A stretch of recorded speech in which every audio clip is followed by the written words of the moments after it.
네, 오늘 열왕기하 3장 5절부터 20절까지 말씀을 중심으로 내 영혼의 회복을 위하여 9번째 시간 하나님의 은혜를 입으라, 이와 같은 제목으로 은혜를 나누기 원합니다.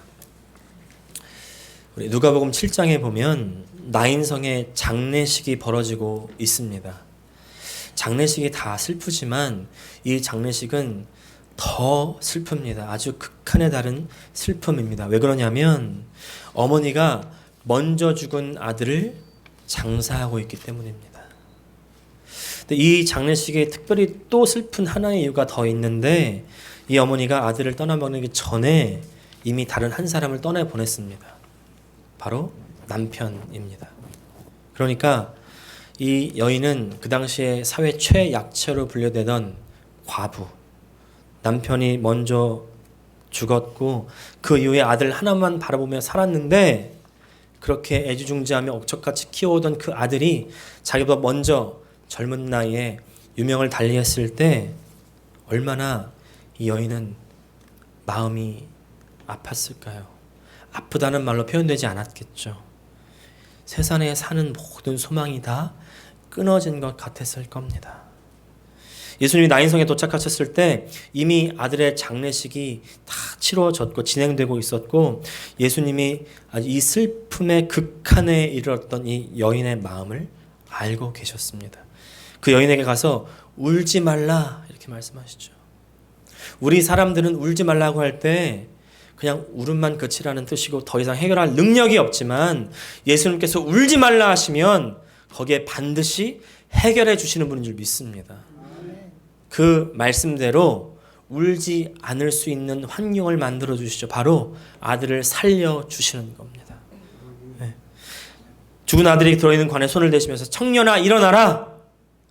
그러니까 청년이 일어나서 앉아서 이야기하기 시작합니다. 예수님이 그 아들을 다시 살리시는 거예요. 한번 생각해 보십시오. 이 여인에게 아들이 죽은 날, 이 세상에서 가장 슬픈 날 아니었겠습니까?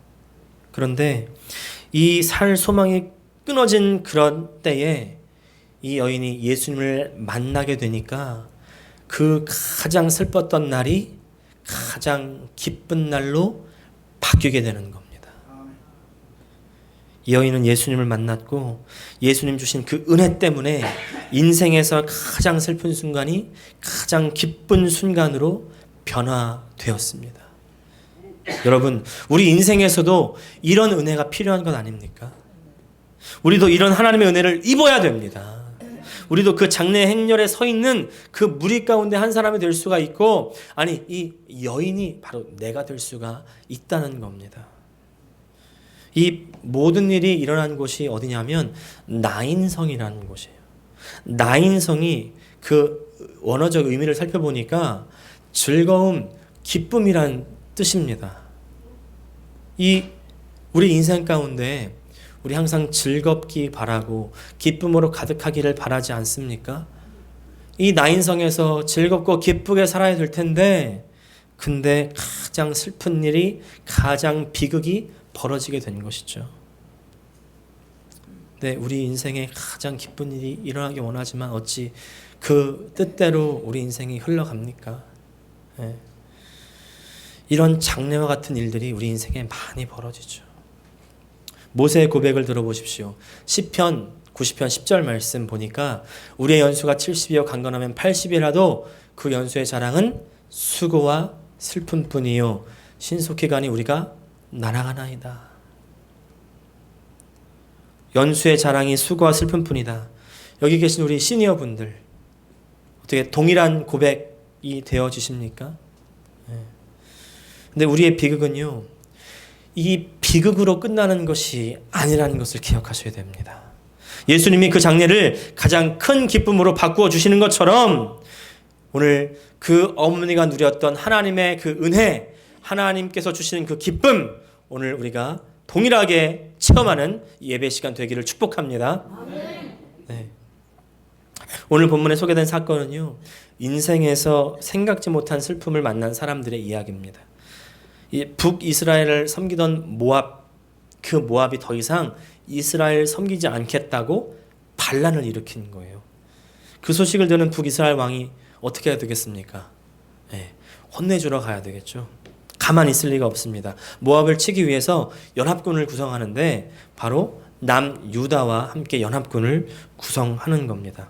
그리고 또 에돔이라는 나라와 연합군을 구성하는 겁니다. 그렇게 남유다 그리고 에돔 이 세 나라가 함께 모이니까 세 나라가 함께 한 나라를 치기는 어렵지 않은 그런 군사력에 모인 것이죠. 모압에게 그렇게 나아가는데 가는 길이 에돔 광야입니다. 그렇게 이제 일주일간을 행군을 하는데 그때 군사들에게 먹일 물을 찾지 못했다고 했습니다. 이것이 광야였기 때문에 먹을 물이 없다. 어떤 의미일까요? 더 이상 살 수 없다는 뜻이죠. 그래서 실제로 왕이 이렇게 탄식합니다. 10절 보니까 이스라엘 왕이 이르되 슬프다 여호와께서 이 세 왕을 불러 모압의 손에 넘기려 하시는도다. 처음에 자기 생각에는 자기 계획에는 3명 정도 모이면 3나라 정도 모이면 한 나라 금방 혼내줄 줄 알았는데 계획대로 되지 않는 겁니다. 오히려 그 적의 손에 죽게 된 겁니다. 모압을 치기 위해 최상의 전력을 갖추었는데 생각지 못한 상황을 만나게 되었죠. 패배의 위기에 봉착하게 되었습니다. 즐거움에 가득 차 있었는데 광야에 물이 없는 상황으로 말미암아 슬픈 상황이 되어 버린 것이죠. 아까 서두에서 소개해드렸던 이 나인성의 여인과 비슷한 상황 아니겠습니까? 즐거움만 있을 것이라는 동네에 슬픔이 찾아온 이제 막 승리를 거둘 것 같았는데 패배하게 된 이때 무엇이 필요합니까? 하나님의 은혜가 필요한 때인 것이죠. 이 사건의 결과부터 말씀드리면 이 이스라엘 왕 패배 가운데 있었던 이 세 나라는 결국 승리를 맞이하게 됩니다. 24절 보니까 이스라엘 진에 이르니 이스라엘 사람이 일어나 모압 사람을 쳐서 그들 앞에서 도망하게 하고 그 지경에 들어가며 모압 사람을 치고 슬픔의 순간이었는데 다시 기쁨의 순간으로 바뀌게 된 것이죠. 어떻게 이것이 가능했습니까? 오늘은 본문은요 그 이유를 하나님께서 주신 은혜다 이렇게 설명합니다. 절대적인 패배의 순간에서 승리의 반전을 가져왔던 그 하나님의 은혜 무엇인지 같이 은혜를 나누기 원합니다. 첫 번째는요 좋은 사람이 함께하는 것입니다. 좋은 사람이 함께하는 것. 나에게 좋은 사람이 함께 있는 것이 큰 은혜입니다. 오늘 패배의 위기 상황 속에서 이스라엘 왕이 엘리사 선지자를 찾아가죠. 근데 이 왕을 본 엘리사의 반응이 아주 냉담합니다. 13절 같이 보니까 같이 읽겠습니다. 시작. 엘리사가 이스라엘 왕에게 이르되 내가 당신과 무슨 상관이 있나이까? 당신의 부친의 선지자들과 당신의 모친의 선지자들에게로 가소서 하니 여기까지. 왜 나에게 왔습니까? 아주 차갑게 대하는 것이죠. 당신의 아버지의 선지자들과 어머니의 선지자들에게 가라고 비아냥거립니다. 이 지금 왕 여호람 왕인데요. 이 여호람 왕의 아버지와 어머니는 우리가 아주 많이 들었던 잘 알고 있는 왕입니다. 누굽니까? 아합과 이세벨입니다. 아합과 이세벨. 이세벨 왕 아주 우리가 잘 아는 것처럼 이 온 이스라엘을 자기가 섬기던 바알신을 들여와가지고 이스라엘 백성들로 하여금 섬기게끔 만들어 버리죠. 또 남편인 아합도 부인에게 동조해서 하나님을 떠나서 우상을 섬기게 되었습니다. 더 나아가서 이 모든 바알 그 당들을 만들고요. 또 하나님의 선지자들을 다 잡아 죽입니다. 엘리야도 죽일 것이라고 위협했던 이 사람. 그랬던 사람의 아들이 여호람인데 이 여호람이 자신이 지금 어려움에 처하니까 당장 죽을 위기에 닥치니까 그제서야 나 도와달라고 찾아온 것이죠. 자기 필요할 때만 위급할 때만 하나님 찾는 사람 엘리사가 볼 때 이 사람 어떨까요? 별로 상대하기 싫지 않았겠습니까? 그래서 당신의 부모가 섬기던 그 신들에게로 가라고. 엘리사가 이스라엘 왕을 도와줄 이유도 없고 마음도 없습니다. 그런데 그를 도와주죠. 왜 도와줍니까? 왜 기도해 줍니까? 그 이유가 14절에 있습니다. 14절 같이 읽겠습니다. 시작.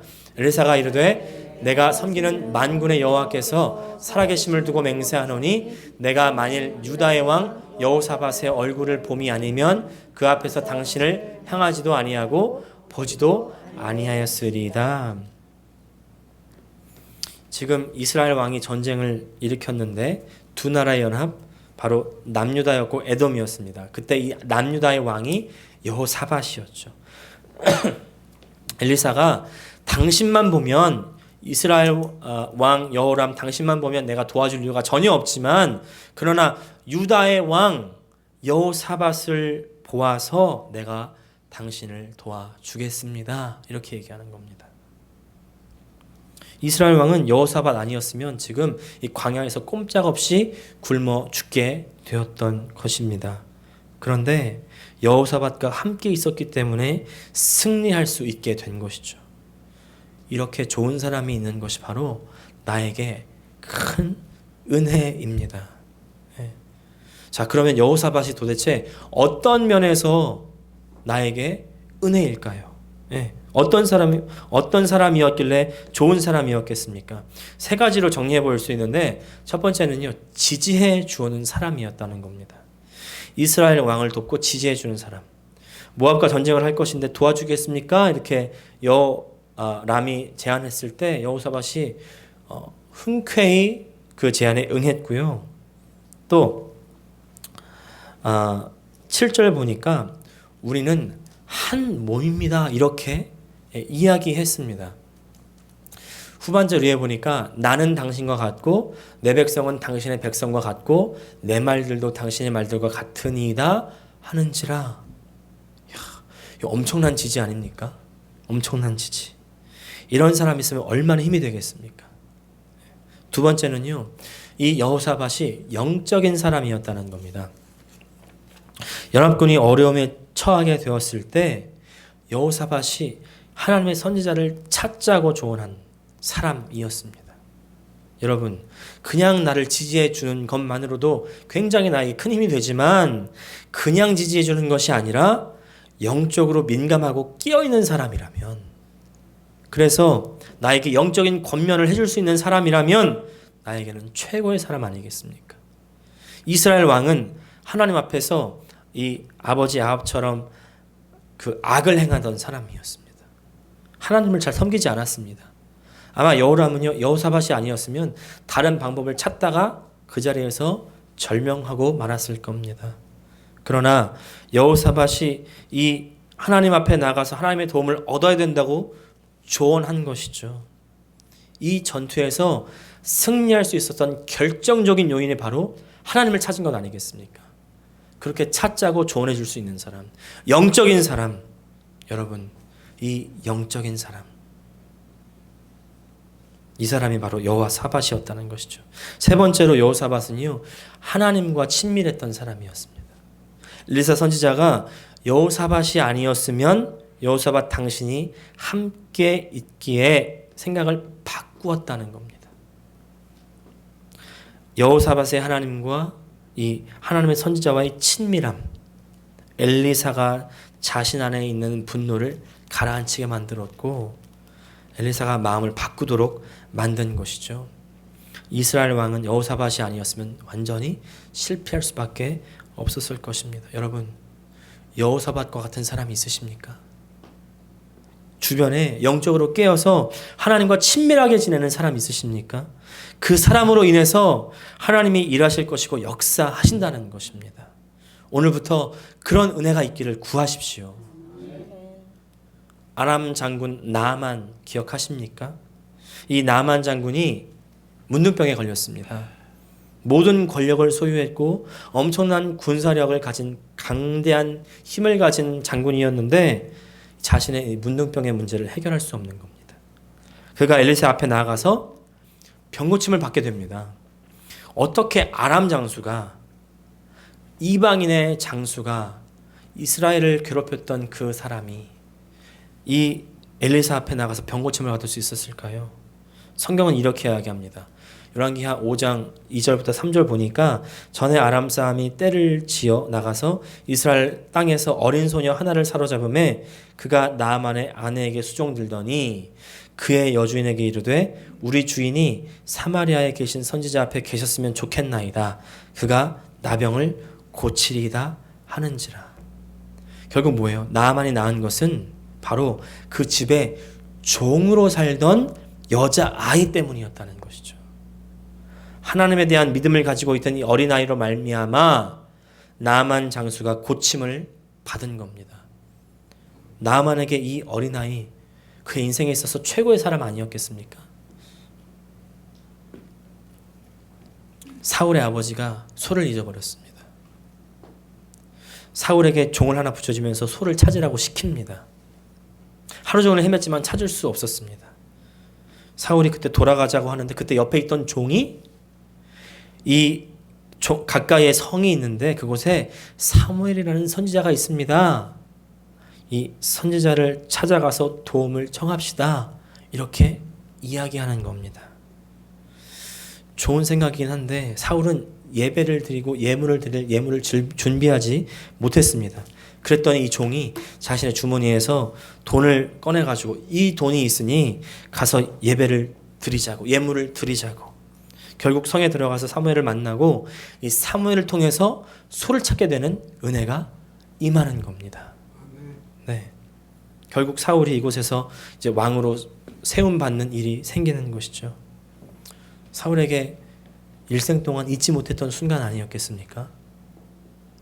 이 일이 가능할 수 있었던 이유 바로 함께 했던 좋은 사람의 축복이 있었기 때문에. 네. 여러분 지금 이런 사람들이 옆에 없으시다면 기도하시기를 바랍니다.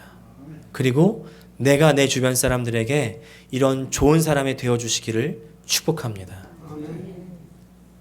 그런가 하면 두 번째는요, 하나님의 지시를 받는 것입니다. 하나님의 지시하심을 받는 것. 16절 말씀 같이 읽겠습니다. 시작. 그가 이르되 여호와의 말씀이 이 골짜기에 개천을 많이 팔아 하셨나이다. 엘리사가 이사타를 위해서 기도하기 시작하죠. 하나님께서 이 기도를 들으시고 엘리사에게 어떻게 기도할지를 감동하시는데 이제 구체적으로 지시하십니다. 바로 개천을 파라는 것이었습니다. 개천을 팔아.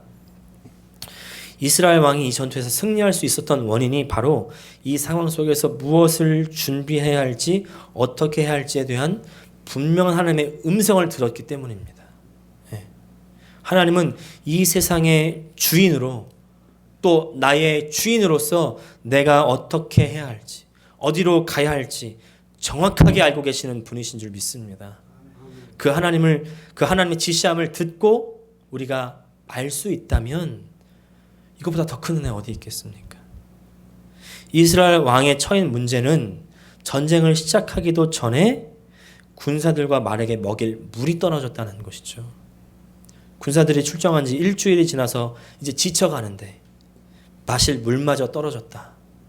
더군다나 에돔 광야기 때문에 어디서 구해 올 곳도 없습니다. 다시 본국으로 돌아가는 방법밖에는 없는데 그 본국으로 돌아가면서도 물이 필요한 건 아닙니까? 이렇게 가만히 있다가는 모압 군대에게 역습을 당할 것이고 패배를 할 것이 분명한데 이런 상황 속에서 내가 무엇을 해야 되겠습니까? 근데 이때 하나님께서 엘리사를 통해서 골짜기에 개천을 파라는 분명한 지시를 주셨다는 것이죠. 땅을 파라는 겁니다.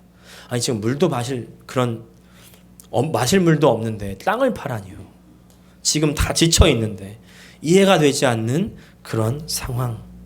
그런데 그렇게 땅을 팠더니 물이 에돔 쪽에서부터 흘러나와서 그 흘러온 물이 그 땅에 고이는 겁니다. 그리고 마실 수 있게 되었죠. 모든 문제가 해결되는 겁니다.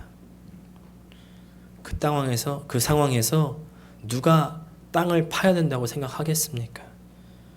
그러나 전지하신 하나님께서 지시하셨고 하나님께서 지시하신 그 지시에 순종했을 때 이스라엘 온 군대가 또 유다의 온 군대가 에돔의 온 군대가 살아나게 됐고 결국 전쟁에 승리하게 되는 겁니다.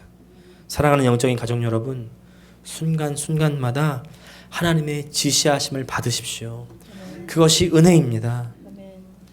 그렇게 말하면 어떤 분들은 나도 지시하심을 받고 싶은데 어떻게 받는지 알지 못하겠습니다. 예, 여러분을 위해서 준비했습니다. 네, 아침 9시 반부터 시작되는 묵상하는 삶, 예, 꼭 들어오십시오. 예, 원래 6주로 하려고 했는데 또 무리가 될 것 같아서 5주로 바꿨습니다. 예, 오늘 했고 앞으로 4주간 아주 열심히 하면서 참석해 보십시오. 예, 나의 인생이 달라지게 될 것입니다. 예, 다윗이 성전을 지을 때입니다. 그 성전을 지을 마음이 처음에 생겨서 나단 선지자에게 그 계획을 이야기합니다. 나단 선지자가 처음에 좋다고 이야기해요. 그런데 나중에 나단에게 하나님께서 감동하십니다. 다윗이 지을 수 없다는 겁니다. 다윗이 지을 수 없다. 그래서 나단이 다시 다윗에게 가서 하나님께서 말씀하시는데 당신은 성전을 지을 수 없겠습니다. 이렇게 전하는 겁니다. 여러분, 우리는 이 장면에서 다윗 불쌍하다. 하나님의 일을 하려고 했는데 막히게 되었네. 이 장면에만 집중할 수 있는데요. 그러나 이 장면에서 우리가 놓치지 말아야 할 사실이 있습니다. 뭐냐면 바로 하나님께서 나단에게 말씀하시고 나단을 통해서 다윗에게 말씀하셨을 때 나단 순종했고 다윗도 순종했다는 사실입니다. 네. 만약 다윗이 나단의 말을 듣지 않고 하나님의 음성을 듣지 않고 그 성전을 지었다면 그것은 하나님의 일이 아니라 하나님의 마음에 반대되는 일입니다. 죄를 짓게 되어버리지 않았겠습니까? 비극이죠. 하나님의 지시를 바로바로 듣고 순종하는 것이 우리에게 참된 복인 줄 믿습니다. 이런 은혜를 구하시기를 바랍니다. 여러분, 하나님 말씀을 묵상하는 삶을 사십시오. 그러면 하나님의 지시하심을 들을 수가 있습니다. 그런가 하면 이제 세 번째입니다. 하나님의 전적인 일하심입니다. 전적인 일하심. 하나님의 말씀에 따라서 땅을 파놓았더니 하나님께서 에돔 편에서부터 물이 흘러 들어와서 그 땅에 가득하게 하셨습니다. 20절 말씀 같이 읽겠습니다. 시작. 아침이 되어 소재 드릴 때에 물이 에돔 쪽에서부터 흘러와 그 땅에 가득하였더라. 이거 사람이 할 수 없는 일이잖아요. 전적으로 하나님께서 하시는 일입니다. 우리가 할 수 없다는 것. 17절 잠깐 한번 또 읽어보겠습니다. 시작. 여호와께서 이르시기를 너희가 바람도 보지 못하고 비도 보지 못하되 이 골짜기에 물이 가득하여 너희와 너희 가축과 짐승이 마시리라 하셨나이다. 정말 우리는요, 바람 보이는 분 있으십니까? 예. 비 오는 거 보이는 분 있으십니까? 예. 우리가 비를 끌어들이지 못하고요. 그래서 정말 그곳에서 물을 마시리라 상상도 못하는 것이죠. 그런데 그 일을 누가 하신다? 하나님은 하신다. 하나님께서 우리 삶에 전적으로 일하시는 이런 은혜가 우리에게 필요한 줄 믿습니다. 네. 이렇게 전적인 일하심이 있기까지 무엇이 필요합니까? 바로 땅을 다 파 놓아야 되는 그런 일이 필요하죠. 사랑하는 여러분, 우리는 할 수 없고 우리는 못한다는 그때 하나님이 전적으로 일하신다는 것을 기억하시기를 바랍니다. 우리를 도울 자 여호와, 우리의 참다운 오른손으로 우리를 붙들어 주시는 그 여호와께서 우리에게 새 힘을 허락하신다는 것입니다. 오늘부터 불분명한 기도를 그냥 멈추시기를 바라요. 구체적인 은혜를 구하시기를 바랍니다. 하나님께서는요, 우리의 그 구체적인 기도를 지금 기다리고 계세요. 네. 어떻게 기도하십니까? 좋은 사람을 위해서 기도하시기를 바랍니다. 주님, 나에게 좋은 만남의 복을 허락하여 주시옵소서. 어떤 사람이 좋은 사람이에요? 그냥 나를 웃겨주고 나를 재밌게 해주는 사람이 좋은 사람이 아니라, 나에게 돈을 빌려주고 나를 어디로 좋은 데로 데려가주는 사람이 좋은 사람이 아니라, 바로 나를 지지해주되 영적으로 밀어줄 수 있는 사람, 그리고 나에게 하나님께 가까이 나아가게 해주는 사람, 하나님과 친밀한 사람, 그 사람을 만나시고 그 사람의 내가 되시기를 바랍니다. 또 하나님께 지시해 달라고, 하나님 나를 감동해 달라고 기도하시기를 바랍니다. 네. 순종이 전제될 때, 내가 순종할 때 하나님의 일하심을 경험하게 될 것입니다. 하나님께서 우리에게 이렇게 약속하십니다. 내 이름으로 무엇인지 구하라, 내가 시행하리라. 구하십시오. 다른 것, 세상적인 것 구하지 마시고 오늘 이런 하나님의 은혜를 구하셔서 우리의 인생의 전쟁에서 승리하시는 저 여러분 되시기를 주님의 이름으로 축복합니다. 기도하겠습니다.